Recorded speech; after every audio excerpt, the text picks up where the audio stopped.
আমি শুনবো, আমি আবির তোমার কথা শুনবো, তবে শশী পাজা কি বলছেন একবার সরাসরি শোনা যায়। শহীদ দিবস যেমন তর্পণ দিবস, শহীদদের স্মরণ করা, তার সঙ্গে রাজনৈতিক কথা, বক্তব্য, মামাটি মানুষের উন্নয়নের কথা, এবং তার সাথে সাথে তিনি বললেন যে দেশের ভবিষ্যৎ, বাংলার ভবিষ্যৎ সবটাই নিয়ে।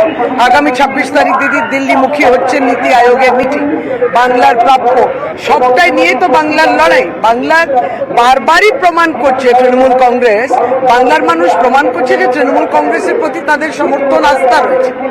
তাহলে যেই আস্থার জায়গা আছে, কিন্তু বাংলাকে রাজনৈতিক কারণে এভাবে বিপর্যস্ত করার চেষ্টা কিংবা কোণঠাসা, এটা কেন্দ্রীয় সরকার বিগত দিনে দেখেছি আমরা।